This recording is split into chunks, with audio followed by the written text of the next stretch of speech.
Well, welcome to BizBash. I know this is just the beginning, and it's going to be a really exciting day. As you mentioned, I'm Ryan Begelman, and I'm here to talk about building highly engaged communities offline. And Summit's now grown to thousands of entrepreneurs and nonprofit leaders, artists and scientists. We call them change makers, and we gather them from all over the world. And Summit in just 7 years has grown to thousands and thousands of these incredible individuals, and we bring them together with the hope that by sharing ideas in that community, that we can make the world a better place. But what I think is most fascinating is not our success with building Summit, but that the very same approach that we took to building the Summit community has worked for a very different kind of community at BizNow, where we've approached the trillion-dollar commercial real estate industry, an industry that's dominated predominantly by middle-aged white men. You know, you wouldn't think of a community like that as kind of bonding together the same way that maybe millennials would at Summit. And I wanted to talk a little bit about, why I think we've been able to build these two communities, Summit and BizNow. BizNow, is now over 60,000 attendees and growing who come to our events each year, and over 1 million readers. And what I think is fortuitous is the timing that both of these communities were built in. Because we're living in an extraordinary time, a time when we are moving to cities and we're urbanizing. It's not the time of our grandparents. My grandparents, they grew up, they knew their next door neighbors. Many of them were their very uncles and aunts and cousins. They knew the butcher, they knew the milkman. They had a sense of community that they were born into, a community that they wouldn't really leave. They held jobs for decades at a time, unlike today where we seem to switch jobs every few years. And that helped forge their very identity and who they were. But as we move to these lonely cities, we're yearning for a new sense of community, a new way to forge our own identities. And out of that, ironically, as online is taking off, offline is exploding. And so much so that people are actually forming their very identities based on the communities that they join. So, for example, I'm a Summiter, right? I believe that by becoming my best self with the help of my peers at Summit and sharing that with everyone in that community, we can make the world a better place. And here's a peer of mine who believes that very same thing, which is to say he believes in the ethos of Summit. He's shaving our logo into his beard, not because he reps the brand, but because it's a part of his very identity. And this past August, I went to Burning Man, having gone to many local Burning Man events in New York over the years, and I was totally blown away by this offline community in the desert, in the playa. And I fell in love with it, and I can assure you I'm going to keep going back for the rest of my life, because I'm a burner, right? I believe in radical self-expression, I believe in radical self-reliance, which is to say I believe in the ethos of Burning Man. And here you can see people who are likewise, right? They are actually taking on, they're expressing the identity that is the identity of a burner. And of course, we see this with Comic-Con, and we see it with TED and many other communities that are really exploding. I mean, so much so that Burning Man has grown by tens of thousands in recent years. Coachella had to add an extra weekend. Austin City Limits, an extra weekend. TED has exploded in recent years as well. And I'd like to argue that what's ironic about this is that the very industry that had the opportunity to take advantage of this groundswell for offline community, the events industry, is blowing it. The very community that I think BizBash helps bring together, I think has been missing this opportunity. And they've been missing it to the firms that were actually their sponsors, like Salesforce, which now has over 100,000 visitors each year at Dreamforce. And they're missing it, to some extent, to upstarts like BizNow and Summit. And yet they had all the resources and the know-how and the following to build these highly engaged communities. And they, of all organizations, should have capitalized on this.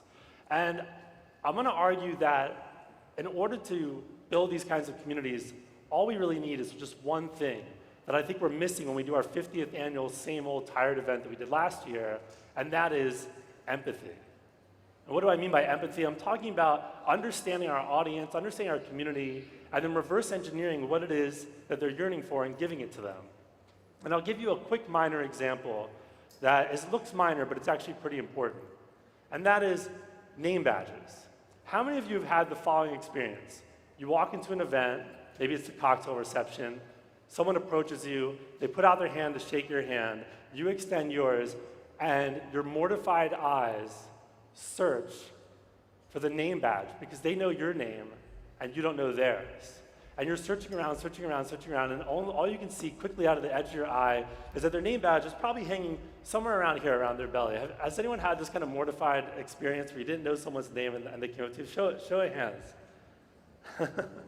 Of course, yeah, so many of you, just like me. And so we just used a little empathy, right? We thought about what does our audience need in that case. And so let me show you what a badge looks like at BizNow. So it may be hard to see in a photo, but here you can see the name badge. Look how small the lanyard is. We actually have to cut these because no lanyard manufacturer knows how to make freaking lanyards. We have to make them, and we make the lettering giant. Actually, these are our old name badges. The new ones are like 30% bigger. And we make the background reflective so the name really pops off. And it seems like a minor point, but that's a lost opportunity. When someone extends their hand and you don't know their name and they know yours, and you have this kind of asymmetric relationship, you've missed this opportunity to build a bond, to build a relationship, maybe a business partnership. And so it's little things like this that I'm talking about. And let me give you 3 more that maybe are a bit more abstract and bigger. We have to make our events shorter, pithier, faster paced, and our marketing as well. How many of you currently DVR your favorite shows and watch them whenever the hell you want to watch them? Of course, pretty much all of you. Me too, right? NBC says we're supposed to watch that show at 8 o'clock on a Wednesday. No, I'm going to watch it whenever the hell I want, right? And we're the generation of this, scrolling through Twitter, through email. We don't have time. Everyone tells us we have ADD. Well, let's not fight ADD. Let's just make our events snappier. The same old 4-hour cocktails and hour-and-a-half panels and 5-day seminars, they just don't work in the modern era. We're producing events like it's 2001 when it's 2014. And so I implore you, make your events snappier. I think they're doing a great job actually at BizBash with these 15-minute talks. Vibe. This is a simple one. What I'm talking about here is adding a little ambiance. How many people here listen to music when you're working out? Show of hands. How many people listen to music when you're working out? Of course. I do too, because music amplifies experience, right? It makes experience all the better. And so let's do the same thing with our events. Let's take a chapter out of the book of the hospitality industry. When you walk into the lobby of the W Hotel, you have vibe, right? You have music. When you go into the lobby elevator, you have music. When you go into the hall, music, and into the bedroom, of course, more vibe. And the same thing should be true for our events. When you walk into the ballroom, the hallway, hell, put a jam box in the bathroom. It pumps people up. And at our events, even with our baby boomer population at BizNow, we play house music and pop songs and Katy Perry. And you would think we're crazy for a bunch of middle-aged white guys who don't listen to Katy Perry, but it pumps them up. It makes them feel good. And so that's vibe. And my third and final point is intimacy.